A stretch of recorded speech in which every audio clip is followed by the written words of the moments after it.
We're all born with certain qualities within, and we must know how to use them correctly, because the end goal is to attain moksha. Whichever way we are born, what is the point in crying now? Why I was born like this, that is the reason why I am not able to attain moksha. No. Bhagavad Gita says, now you know where the fault lies, now start improving yourself. Someday you will reach your destination. So that is the idea. Then very important topic comes from here. Many people are there in our society of different types. Brahmana, Kshatriya, Visham, Shudranam cha parantapa, Karmani pravidbhaktani, Swabhava prabhavair gunaihi. He says we have four kinds of people, Brahmana, Kshatriya, Vaishya and Shudra. Earlier also Krishna says, Chaturvarnyam maya srishtam. I have created them. Guna karma vibhagashaha, based on their gunas. Now you cannot have a confusion that why this classification has happened in our country.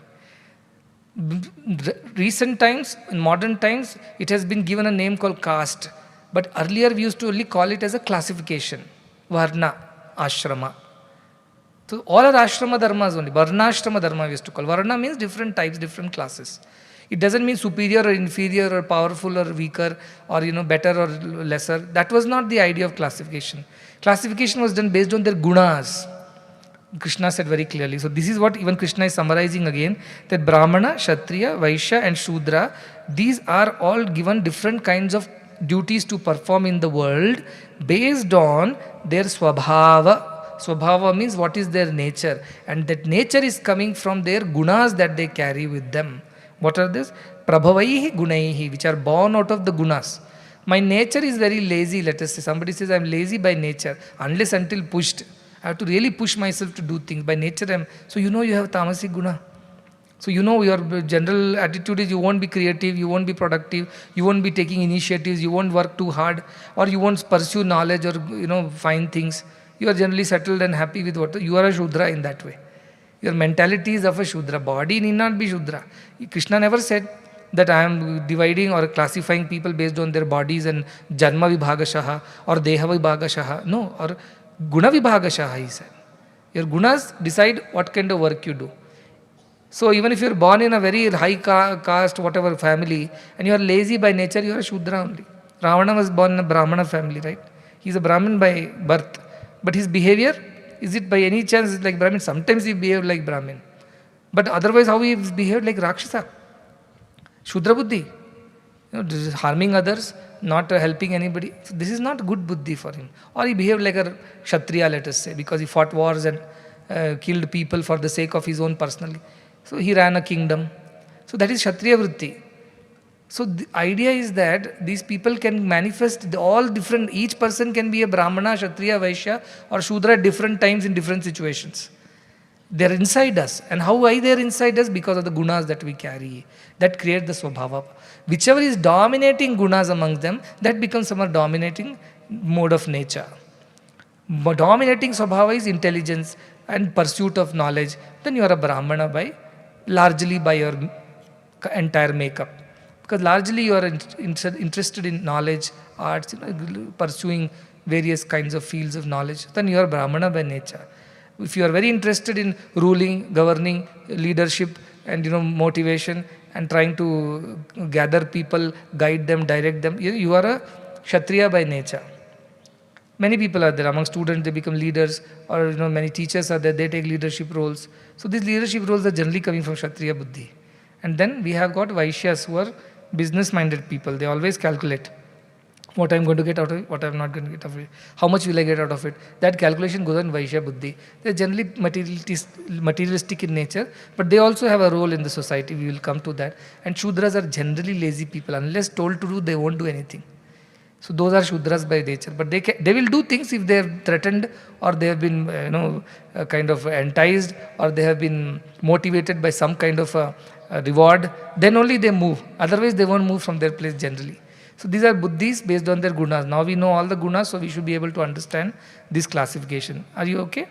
So he says that all their actions are accordingly divided, pravibhaktani karmani. Because they'll do different types of work according to their gunas. So even if you tell a very Shudra and put him in a science class, he will sleep through the class. That buddhi is like that.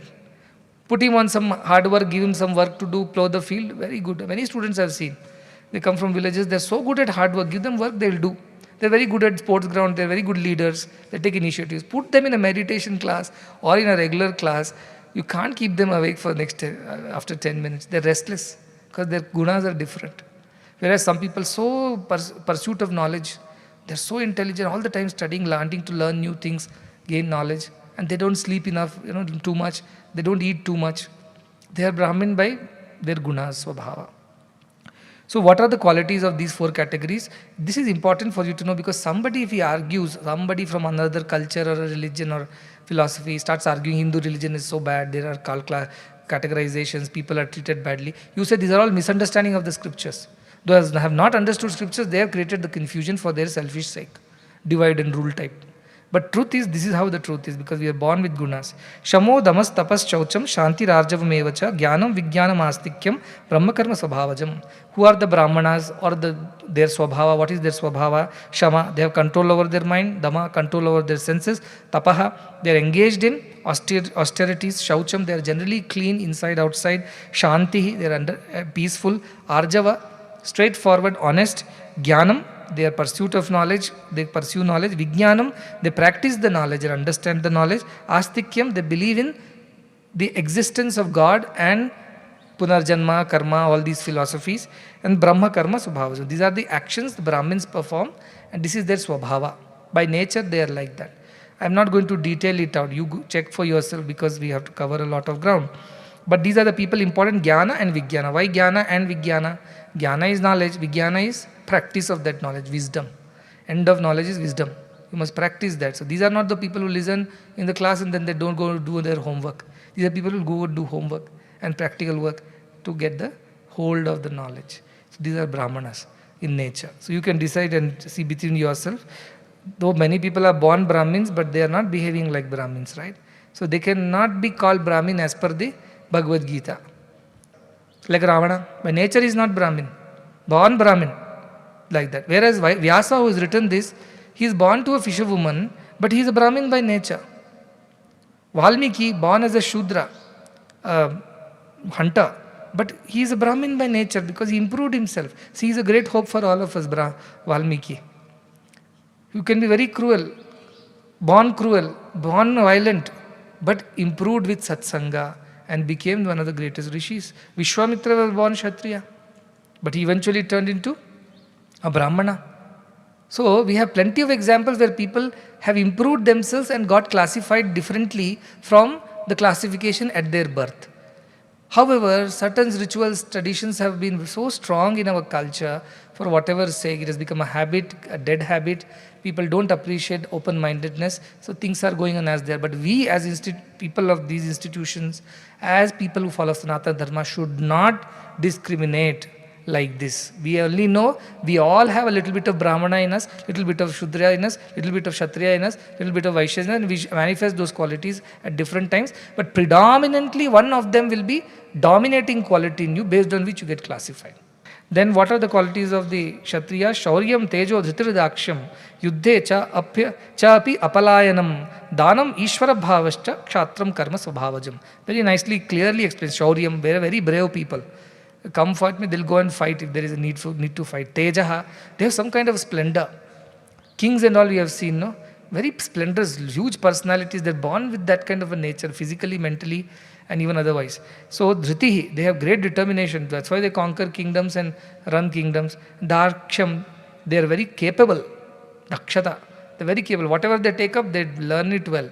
Then Yuddhecha api apalayanam. This is for Arjuna. They don't run away from the battlefield, these Kshatriyas. Because Arjuna was trying to run away. And that time Krishna scolds him. You people will laugh at you after you die, that you ran away. They'll call you coward. And it's worse to die in battle than to be known as a coward later. So this is how he uses this word to teach him. They don't run away from challenges. Yuddha means not the battlefield. Challenges in life.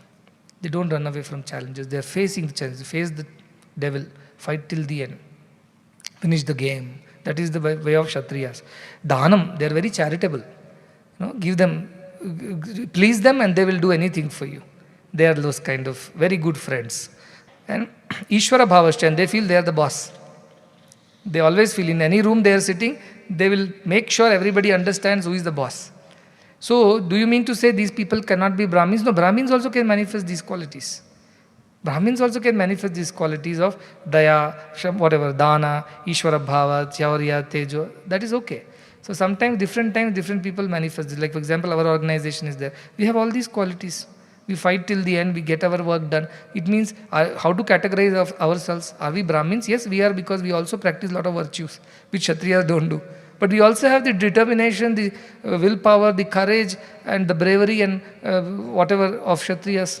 So people manifest all qualities at different points in time is all I am trying to say. Don't classify it yet in a narrow ways, in silos. Then Krishi Go Raksha Vanijyam Vaishya Karma Svabhavajam Paricharyatmakam Karma Shudrasyapi Sadbhavajam. Vaishyas are those who engage in Krishi. Krishi means work. Also Krishi means productivity. Anything given to them, they'll produce something out of it and make it commercial or of some value. Like give them bare earth, they will turn it into a harvest. Give them any resources, they'll make it more. Give them money, they'll grow it further. So they are Krishi, they manage Krishi.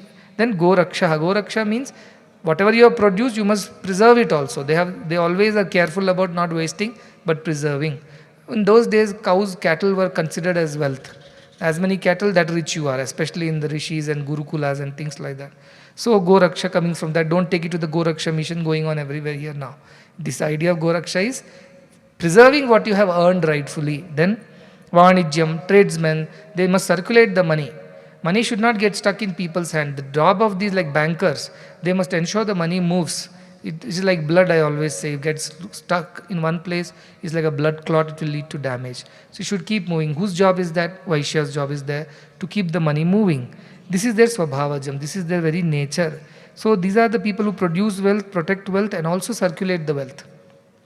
So present day capitalists are there, they are slowly getting into CSR and things like that. What is this idea? They are also learning how to circulate the wealth, give it to everyone, not hold it for themselves. But there are those who are Vaishyas, but they are very greedy. They are driven by their Rajasic or Tamasic Vritti or Buddhi. So their reason for doing business is altogether different. Then who are the Shudras? Paricharyatmakam karma. Those who serve others. Serve others, parichara means they are always following them. Whatever advice or whatever instructions are giving, they follow the instructions. Can they think on their own? No. Will they even try to think on their own? No. They're not capable. If you tell them something, they will do it. And they'll do it quite well. But on their own, they don't take initiatives. They don't put efforts. Somebody has to push them to doing things. This is the general nature of Shudras. So they are generally those who are serving everybody through their body or whatever, through their skills or through their efforts. And this is their nature. That on their own, they cannot think correctly. So somebody has to think for them and tell them what to do. So when you are like that, behaving like this, you know that time your Shudra nature has taken over. But in modern times, unfortunately, all these things have been distorted beyond recognition. Scriptures have been misinterpreted, misunderstood, misimplemented in the society.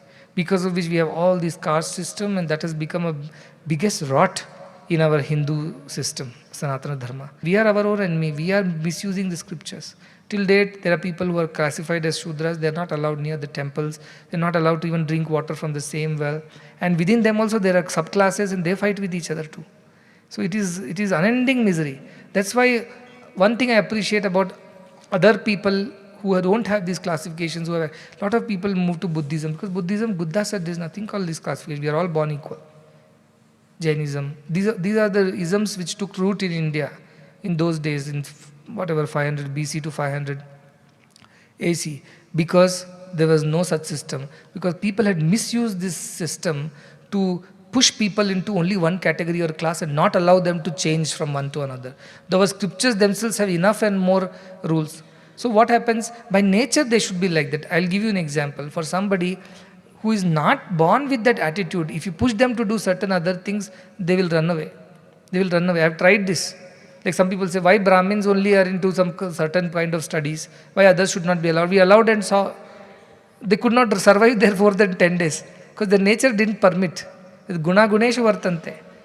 The gunas work like that. Similarly, you put a Brahmin or a very soft-hearted, knowledge-driven boy into a battlefield, he will run away from there. because you cannot take that kind of blood and cruelty and things like that. So right kind of categorization and right kind of work if you give to the people in the society, societies will prosper. Nobody is bigger, less, nobody is smaller, great. Idea is they are driven by certain gunas, don't confuse and mix them up. Why it is important to know this? Krishna is coming. Svese karmanya bhiratah samsiddhi labate naraha swakarma nirata siddhim yatha vindati tachrunu.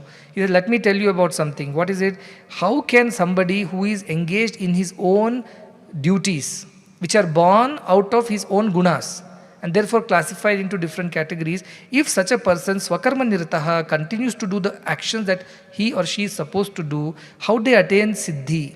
They attain perfection. Siddhi means not merely perfection in the work. That way they will attain because they're naturally, their bent of mind is like that. So they will anyway become best in whatever they're doing. But also the ultimate siddhi of reaching God.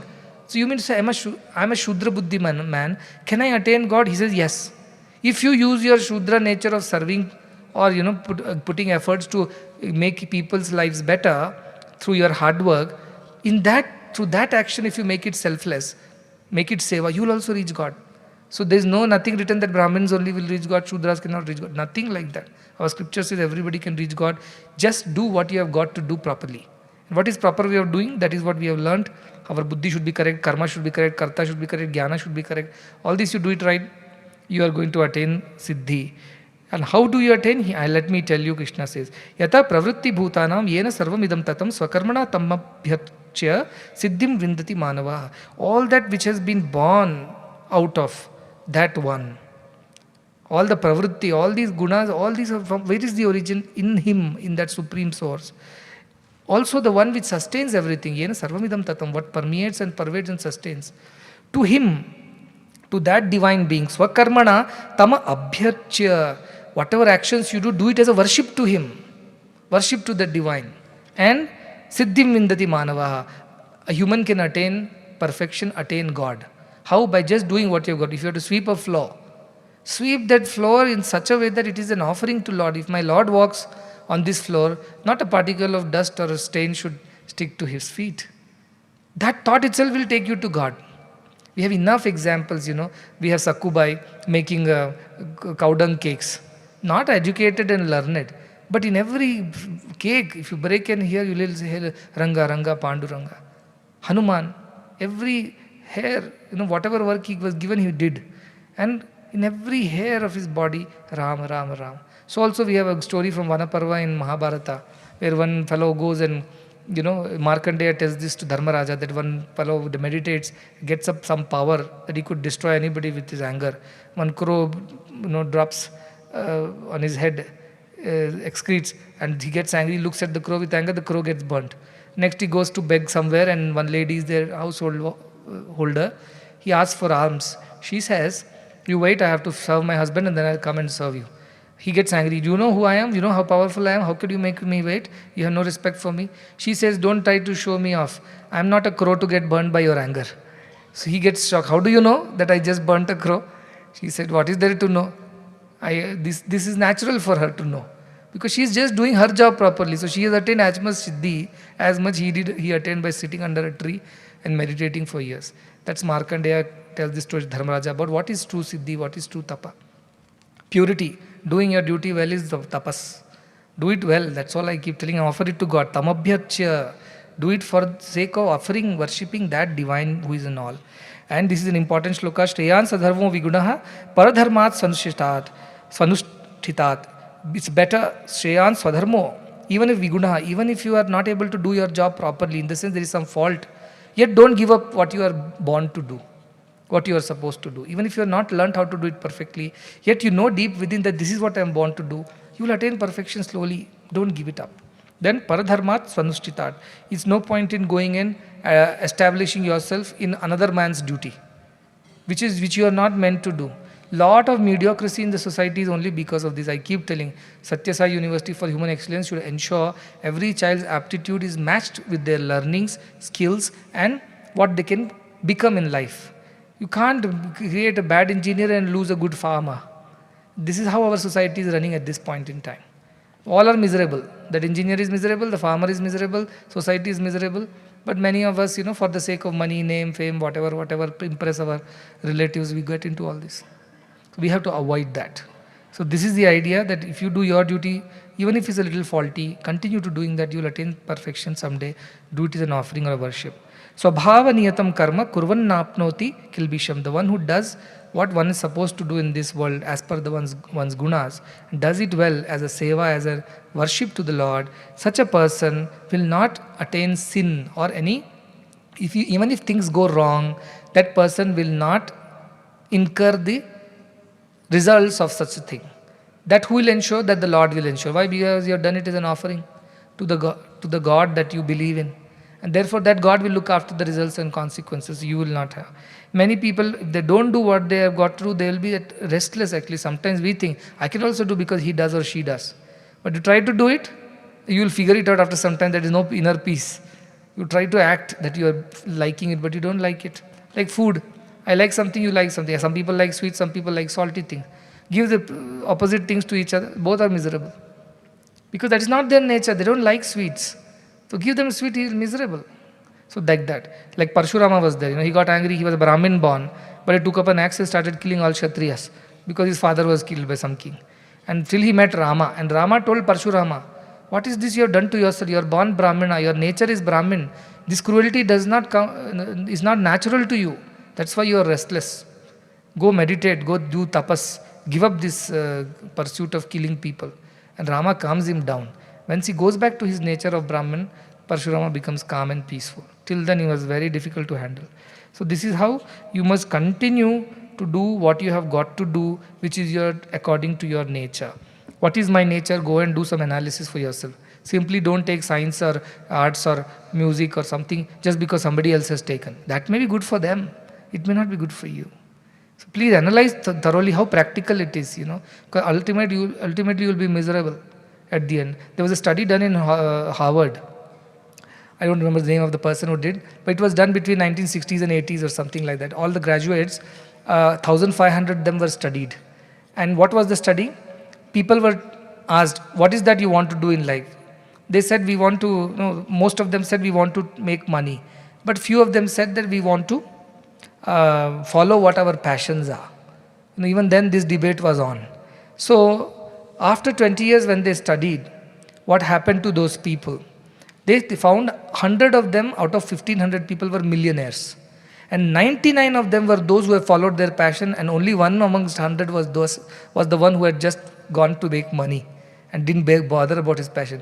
These 199 were most peaceful, happy, successful, satisfied in life. So money followed them because they followed their passion. This is what I am trying to say. Do what you are born to do. And our institution is trying very hard to make sure that every child is matched with their aptitude, with their guna, with their swadharma, so that they are able to prosper and they can offer all these to God as their worship. Society will improve. There will be perfection in society, in action, and ultimately you will attain the highest perfection of becoming divine. What a wonderful opportunity. That's why I can never get tired emphasizing on the opportunity that has come your way. It's just wonderful. It is unmatched, unparalleled. Sahajam karma kaunteya sadoshamapi natyajet sarvaramba hi doshena dhume nagni rivavrataha. He says, even if you have some fault in your work, don't give it up. Don't give it up. If you're singing very badly, please, for few days don't sing, practice and again start singing. Don't give up singing altogether. Don't keep singing also. Again, those vipritanscha, sarvarthan vipritanscha, ulta they listen. Swami said, don't give up. So I am not going to give up my singing bhajan.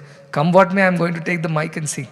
No, what he meant is, don't give up pursuit of perfection in singing. Go and practice and then come back. See, this is the idea of understanding it correctly. So he says, whatever sahajam, which is born with you, sahajam, born with you, or sahajam is natural to you. Whatever is that, even if there is a fault in it, don't give up, Krishna is saying. Because he is Kshatriya, no Arjuna. He is born Kshatriya. He has to fight the battle. But he is finding it difficult to fight the battle because he finds some faults in his fighting now. He thinks he is fighting against his own kith and kin, all kinds of things. So he is telling him, Sarvaramba hi doshena, all actions that are undertaken, they all are fraught with some fault. All actions have some fault in it, he says. Till when? Till you are the Sarvaramba. You have initiated the action out of the doership. There is a fault in it. And like every fire has smoke, likewise every action has some fault in it. Little fault. And the little fault is, doership itself is the fault. And now you know how many categories of faults can be there. So Krishna is saying every action has some fault in it. You don't give up your action just because you think you are not good enough, or you have some problems, you have some faults.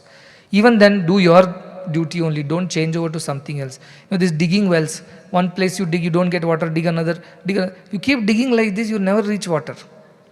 Don't keep changing things every time. Make steadiness in your mind is important. Understand your nature and follow that.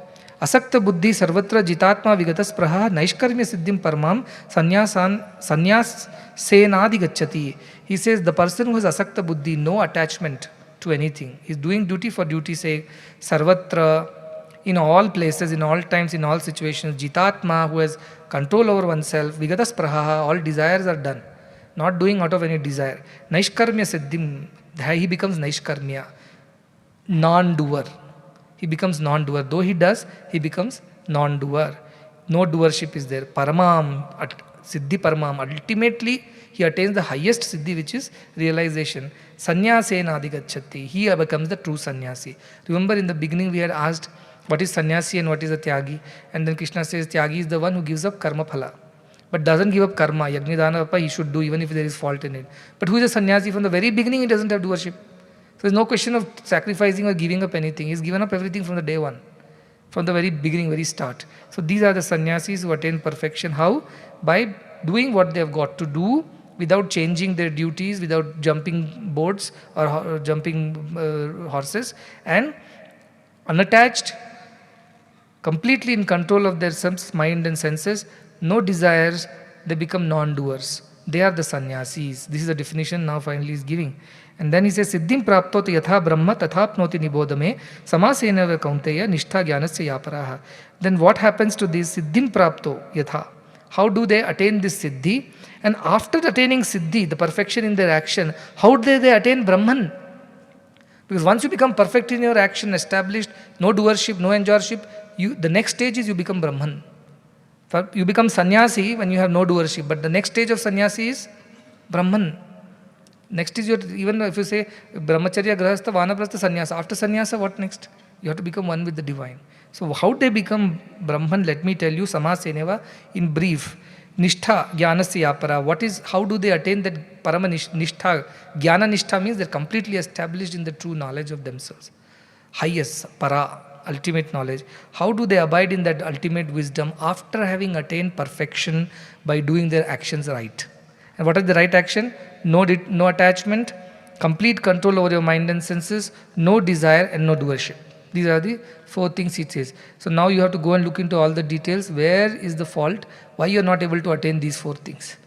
And if you attain these 4 things, you become sannyasi, and from sannyasi it becomes Brahman. Shanto Brahma bhuyaya kalpate. He becomes Brahman itself, who becomes like this. And all these qualities you can study. We have heard about it earlier also. So Shanto, he becomes peaceful. Tyagat Shanti Anantaram. Once you sacrifice, you get peace, they say. Sannyasi has sacrificed things from the day one. In fact, when Sri Ramakrishna was asked what is the essence of Gita, he said, keep telling Gita and you will know the essence. So Gita, Gita, Gita, Gita, Tyagi, Tyagi, Tyagi, Tyagi is the essence of Gita. Ramakrishna says, the one who does Tyaga. And what Tyaga? Giving up the doership is the Tyaga. Once he does that, he attains Brahma Bhuyaya Kalpate. He says, Brahma Bhuya. He becomes Brahman. Kalpate means reaches and becomes. And this is a very beautiful shloka. Brahma Bhuta Prasannatma na shochati na kankshati. The one who attains that Brahman never comes to sorrow, na shochati, na kankshati, never desires for anything. Everything is you. What is to desire? Everything is you. Sarvam Brahmamayam. He has understood that. Kim karaniyam, kim akaraniyam, kim vadaniyam, kim avadaniyam, kim vachaniyam. What is there to be done, what is not to be done? So he has realized that no desires are left, no sorrow, because everywhere he sees only himself. Samah sarveshu bhuteshu mad bhaktim lavate param. He becomes equal towards all beings. No partiality, no divided vision. Everything he sees as one. Shunischaiva shapakecha pandita samadarshina, Krishna says. Equal vision. In Shuni, in the dog, shapake, dog eaters. In all people he sees the Brahmani, Gavi, Hastini, everything. So he attains the highest. Very important. Brahma Bhuta Prasannatma na shochati na kankshati. Very important. That's the only way you can get rid of all sorrow. Remember Satvika Sukha, no sorrow after that. Bhaktya mam abhijanati yavanashchasmi tatvatah tato mam tatvato gyatva vishate tadanantaram. Once he, out of this great devotion, what kind of bhakti? Para bhakti. Ultimate devotion for me. For him, I am everything, means divine is everything. Such a person, mam abhijanati, he comes to know how, very beautifully he says, yavan yacha asmi, as I am, in my true nature, not as Krishna, not as Rama, not as all this, as the ultimate nirguna, nirakara Brahman. He comes to know of me completely. Tato mam tattvado gyatva, after knowing me completely, tatvatah, what happens to the person? Vishate tadanantaram, he enters me. Like a river that enters the ocean. Becomes ocean completely. There is not even a bit of river left in it. Every drop of river is now ocean. Like that, now river knows the entire ocean. How? By becoming the ocean. Likewise, this person knows me in entirety and correctly, without confusion. And how does he know me? Because he becomes me. So in our scripture is very clear. Knowing God is equal to becoming God. There is no other way of knowing God. The only way is becoming God. Brahma Veda Brahmaiva Bhavati. Beautiful sloka from Mandaka Upanishad comes.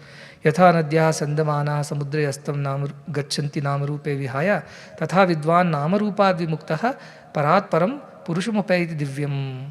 Like rivers lose their name and form and reach the ocean and become one with it, so also the knower of the truth loses all their attachments to names and forms and becomes one with the ultimate Purusha. Sarva karmanyapi sada kurvano maddat vyapapshrayah. Do all the activities therefore. How? By depending on me, by offering it to me, by being under my patronage. Everything is by him, for him, in him. That is the attitude. Brahmarpadam brahmahavi brahmangmatavar. Mat prasadat avapnoti shashvatam padamavya. When you do like that, what will you attain? This is for Shudras also, Brahmanas also, Kshatriyas also, Vaishyas also. Do your duty depending on me, offering everything to me without ego. What happens? Mat prasadat, out of my grace. Avapnoti shashvatam padamavyayam. You attain the highest pada, highest state, highest realization. So anybody can ask, I am a sweeper in your school. Can I attain God? I will say emphatically yes, provided you do your duty properly, perfection in action, and offer everything to the divine, till you reach a stage when you don't find a difference between you and divinity.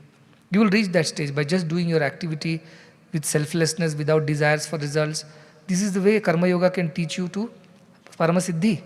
That's why Karma Yoga is so important. This is how Bhagavad Gita has been emphasizing. And it's an irreversible process. You can't again become human in your behavior. You may look like human, but your inside will change into divine. Outside will look like human. Don't expect divine. How do self-realized people look like? They grow 4 hands and 10 heads, nothing like that. They behave more like normal people. But inside them, they are totally different. Totally unattached. So they are called Jivan Muktas. I always say become Jivan Muktas. What is the point in you dying and attaining Brahman, Videha Mukti? After your death, what benefit it is to the world? So therefore, while you are alive, live a life like this. And you can do it even if you have not read the scriptures, even if you have not gone pilgrimages, even if you don't know one verse of Bhagavad Gita, but you have understood the essence. Do your duty properly. And what is proper duty, you have already learnt. Krishna will grace you, God will grace you. Chetaha sarva karmani mai sanyasya matparaha buddhi yoga upashrutya matchitta satam bhava. So do what? He advises Chetasa sarva karmani. All your being, Chetana, with all your energy, all your prana, all your awareness and abilities, sarva karmani mahi sanyasya. Give it to me, offer it to me. Matparaha, because you are totally devoted to me. I am the highest for you. There is nothing beyond me. Everything you do it for me. Then buddhi yoga upashrutya, and use buddhi yoga. What are the buddhis? You know buddhi. Sattvika buddhi you should use, so that indriya, everything is under control and you are able to offer everything to Krishna. Not a moment you think you are the doer. Matchittaha, fill your being with my consciousness. I am only doing everything through you. Don't have any doership. Satatam, always bhava. Become like that. He is advising Arjuna. Matchitta sarvadurgani matprasadat tarishyasi. With my grace, sarvadurgani, all obstacles you can cross. Tarishyasi, you will be able to cross. What are these obstacles? Kama, Krodha, Lobha, name it. All these are like one Nandi hill, this hill and that hill. You have to climb all the hills, several hills. Bhagavad Gita Dhyana Shloka also says, Pangum Langayate Girim. Yat kripatamaham vande paramananda madhavam. Even a lame person can climb a hill if your grace is there. Krishna says, my grace is there. Mat prasadat tarishyasi. Because of my grace, you will be able to cross over these mountains of difficulties and obstacles in your life. Atha chetva mahankaran shroshyasi vinakshasi. Vinakshasi means, but if out of your ego you ignore my teachings, ignore Bhagavad Gita's advice, if you don't listen, na shroshyasi, vinakshasi, you will get destroyed. You will bring ruin upon yourself by not following the advice of Bhagavad Gita. So if you continue doing action, you may be doing very well in life, you may be very popular, rich and this, at the end misery is yours, guaranteed. You will not attain Siddhi in this world or beyond. Forget attaining Moksha, all this is not for you. You will destroy yourself, that's what Krishna is saying. What is destruction? Destruction of a beautiful opportunity. Durlabham trayame vaitat. Devanugrahetukam. With great luck we have got this, by God's grace that we have got Manushyatvam, Mumukshutvam, Mahapurusha Samshraya. These three are rare to come by. So you have got, don't waste this opportunity. Yadahankara mashritya nayotseti manyase mityaisha vivasayaste prakristvam niyokshati. He is warning Arjuna. If you think, depending on your ego, by not listening to all the Bhagavad Gita I taught you, still if you have ego that I am the doer and you tell me I am not going to fight this war, that understanding of yours about yourself, mithyaisha, this is a false understanding. Vyasayaste, what understanding, what you are deciding to do will be false. And prakristvam niyokshasi, because your prakriti, your gunas will push you to fight the war. You wait and watch, he is telling Arjuna. If you decide not to fight the war because you have not heard my Bhagavad Gita properly, you have not understood, even then your understanding that you will not fight the war is a false understanding. Because your gunas of Kshatriya guna will push you to fight the war. You will not be able to stay calm. And then he says, Swabhava janena kaunteya nibaddha svena karmana. Swabhava jena, because of your Swabhava kaunteya nibaddha svena karmana. You are bound by your own duties. Because you are born Kshatriya, your Swabhava is to fight a battle. You will see that you are bound by your Swabhava. You can't do any other thing. And kartum nechasi jan mohat because of delusion, if you think I am not going to fight this war, because he had the whole delusion in the beginning, and that all my uncle and this and that, all will be destroyed, I am not doing good. So if you do kartum na ichhasi, I am not interested in fighting the war, if you think yat mohat, because of the delusion, karishyasi avashaha, he says, helplessly you will do these things, you wait and watch. Even if you say I am not going to do it because your gunas are like that, they will push you to fight the war, and you will helplessly fight the war without any control over it. Avashopi, without any control over it, you will still fight the war, because he says, Ishvara sarva bhutanam hriddeshe tishtati. Because Ishvara, the real Lord, the real boss, is sitting inside you, in your heart. Heart means not the physical heart. Hriddeshe, the space, the core of your being. That's where he resides, that divine power. And what does he do? Brahmyan sarva bhutani yantra rudhani maya. He moves everything. We think we are moving like puppets move because there is a puppeteer who makes us dance. This puppeteer has created all the gunas. The creator has created the gunas, Prakriti. And these gunas drive us to do what we're doing. So it looks like as if he's controlling everything from another plane. Where is that? Sometimes I see this JCB working. And how does it work? Yantra rudhani maya. As if it is a machine. And the controller of the machine is somebody else. Machine moves, it looks like all the machine is doing everything, But inside that there is a driver who is moving things. When I see this JCB, I watch them and I think of this shloka. The JCB operator will be sitting inside, the JCB will be moving up and down, picking big rocks, throwing it, digging, removing mud, collecting mud, putting in the tractors. I watched this, I think that is like Krishna sitting inside the JCB operating cabin, and all the JCB work is happening. From far away it looks so beautiful. How this JCB has intelligence, as if it has a mind to pick up things, drop things, pull things. But actually it has no mind of its own. It's a yantra. And who is Arudha? Who is sitting on this yantra? That operator.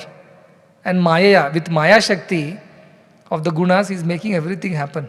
And we think we are doing. That's why Krishna is saying, even if you think you don't believe in this guna business and you don't believe in all these things, still remember I am the one sitting inside as the Ishvara. You are not your boss. You are not the authority. I am the super boss. I know I am controlling everything. I may not appear to do so to you out of your illusion, but I am the one who controls everything, he says. Then tameva sharanam gaccha sarvabhavena bharata tat prasadat param shantim sthanam prapyasi shashvatam. Therefore to him, to that tameva sharanam gaccha, surrender to him. What is this false ego that you are carrying? He is the one who controls everything, the divine. Surrender to that force, sarvabhavena, in all ways, in mind, body, in thought, word and deed, surrender. Sometimes we surrender in the body, but our minds are not surrender. We still hold on to our things. Once a person went to some Zen master and he was holding some flowers in his hand, it seems. So Zen master said, drop it. So he got scared and dropped the flower at his feet. Again the Zen master said, drop it. He did not know what he's asking him to drop because there's nothing in his hand. So he thought, what I have not dropped? Then he thought, I have so many attachments, so many possessions. In my mind, I must offer it to this master. So he says, all my wealth, all my this and that, everything I offer it to you in my mind. So he dropped this. Again he says, drop it. Now he says, what else is left? What was in my physical hands, I have given it. Whatever is in my name or whatever possessions and attachments I have, that also I have dropped. Now what else he is asking me to drop? Then you realize the idea that I am offering also has to be dropped. That aham bhava also has to be dropped. That is what is sharanam gaccha. Get rid of that doership, that I feeling also, I am offering, that also should go away. Who is offering to whom? Everything belongs to him in the first place. So that concept itself changes for a person who truly understands the truth that divine operates through all of us, but our gunas come in the way. If you are completely surrendered and pure, it will just flow. That is instrumentation, nimitta matram. So this is the Sharanam Gaccha. Atma Nivedanam is the highest virtue in bhakti. Tat prasadat param shanti, and that will bless you. That tat prasadat, tat, remember, om tat sat, tat, that will bless you. With what? Parashanti, you will be peaceful. Because you are not the doer, so where is the enjoyership? You will be at peace. Sthanam, that ultimate place, Shanti Sthanam, ultimate peace you will achieve. Prapyasi Shashvatam, you will attain that for permanent, once for all. Permanently you will attain it if you surrender yourself to that divine force. Always you will be in the state of peace. Deha abhimanam galite vijñate paramatmani yatra yatra mano yati tatra tatra samadhayaha, it is said. Once your body consciousness is gone, you surrender to the divine consciousness, you know the Paramatma. Wherever you go, you are in the state of samadhi only. You may be working, talking, walking, moving, saying, speaking, listening, but you are always in the state of samadhi. You are never for a moment deviating from that Shanti Sthanam, that Jnana Nishtha, that Naishkarmya, that this is the place you attain, you will never come down from there.